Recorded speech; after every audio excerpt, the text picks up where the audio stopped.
Hey, Coach, Bud, can you hear me? Troy, I hear that Uh, familiar voice. Yes, I hear you. Good to see you. Hope to see you at a yard sometime soon. Yeah. But they're debating an interesting topic baseball right now because innings will come down for starters. Could this be the year a reliever wins Cy Young, and what gives you optimism about your bullpen? It could be. There's been a couple relievers who have won the Cy Young and MVP. Remember 1985, Willie Hernandez? No, I'm sorry, 1984, Willie Hernandez the Tigers. of the Tigers. Bullpen's going to be important, especially the first couple weeks for sure. You know, Troy, our bullpen, I think for me, gives me optimism. Couple reasons.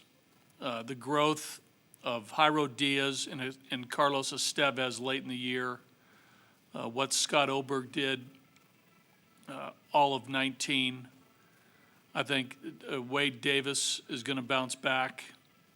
I think some other pieces that we're looking at right now, I think are going to be contributors. I mean, there's no question that, bullpens are going to be a big factor. And like I mentioned, the first 2-3 weeks when starting pitchers are on a pretty limited pitch count, I would assume.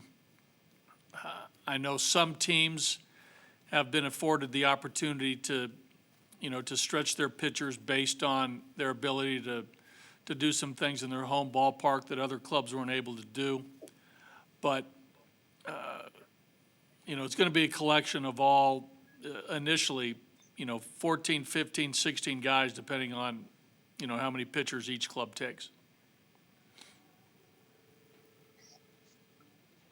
Cool, thank you, Bud. Yeah, Troy. Kyle Fredrickson, Denver Post. Hey, Bud. Antonio Senzatella was on a call recently and seemed like he had a lot of confidence in all four of his pitches. What have you seen through this summer camp that makes you think he'll have a real strong year? And just kind of reflecting on his career a little bit, do you think some of that adversity he's faced has kind of started to mold him as an all-around pitcher right now? Yeah, he's worked really hard in a couple different areas. I think when he burst on the scene in 17, got off to a really fast start his rookie year. If you think back, he was mentioned as a potential all-star, the way he pitched, in April and May of 17. Primarily with the fastball, had a live fastball. And then the last couple years, I think the league made adjustments. And I think now Antonio has adjusted back. We've seen much improvement in his secondary pitches. The curveball, slider, and change are all much improved. We saw that in spring training 1. And now here in spring training 2, we're seeing that as well. He's worked really hard on, the physical part of, the big league starting pitcher. I think he's gotten stronger in his lower half. He has shed a few pounds. He's leaner. The arm's working better. Just the whole package is looking right. And, I'm excited for him. Yesterday in the live BP simulated game, he was up to 97 miles an hour with the fastball, probably averaged 95. The guys were commenting on the breaking balls. So I'm excited for Antonio, and he's such a great competitor. You look at his minor league track record, he was a winner. I believe he's 7 or 8 games over 500 here in the big leagues. The ERA is a little high, but he wins games. So I'm excited for Antonio. Thanks, Bud. Yep. Larry Patrick. Yes, Bud. Last year you had a stretch of a 60-game stretch of 37 and 23. I imagine that's probably an area that you would like to look at maybe this year for being able to make the playoffs. But what do you do with the players and keeping them from putting too much pressure on themselves early on, because everybody knows that you need to have a good start? Yeah, good question for sure. I think there's going to be a natural tendency to really push each and every game, which is a good thing, but you can overdo it. I think with our group, we have to temper their excitement. I think all players, all teams are going to be in that mode.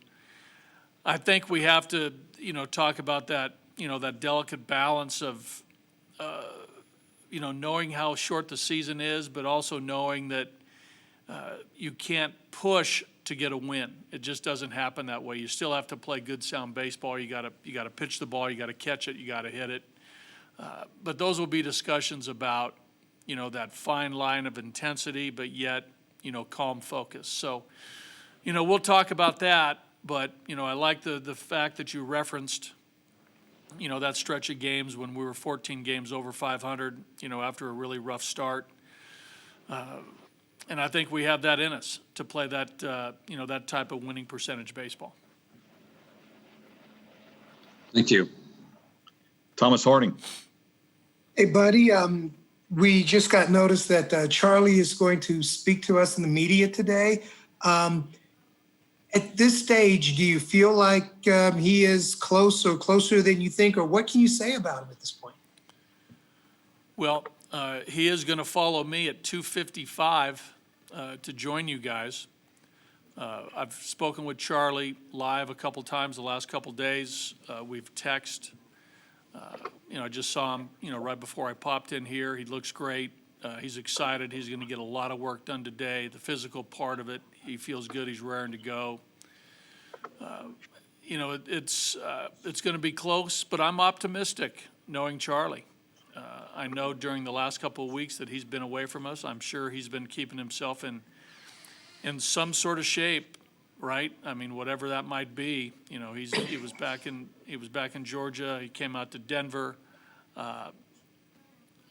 But knowing Charlie and his commitment to his profession, he's been doing what he feels he needs to do to be ready for today, and hopefully, ready for July 24th. But overall, I'm optimistic. I mean, we're gonna watch him each and every day to see where he is and how he's doing. But again, I'm encouraged. I'm sorry.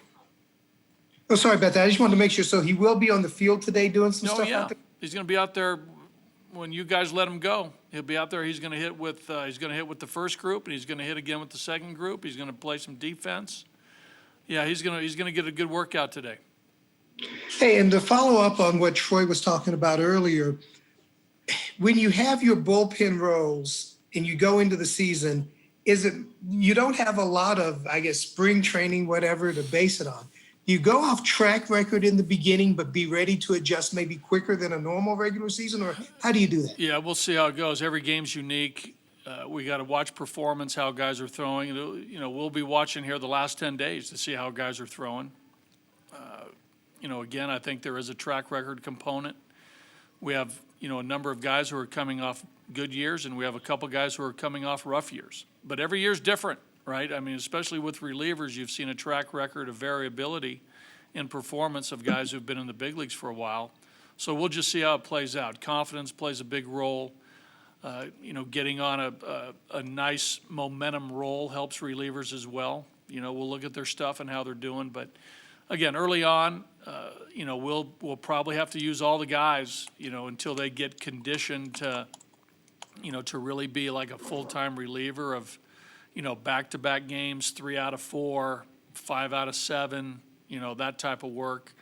The pitch count component will be in play as well. The 3-batter minimum, we'll keep an eye on that as far as, how their workload is. I mean, there's a lot of factors, Thomas, to see how we're going to use guys, but it comes down to, if there's, 10 guys in the bullpen or 11 to start, we need them all to be pitching pretty well, or a majority of them, right? Because you can't afford to have half the group not pitching well.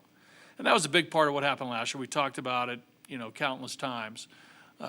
You need consistency out of all your players. You need them all performing at a nice level, with a couple guys maybe subpar, and then those guys bounce back. So, that's what we're looking for. Thanks, buddy. Okay, guys. Appreciate it. All right. Thank you.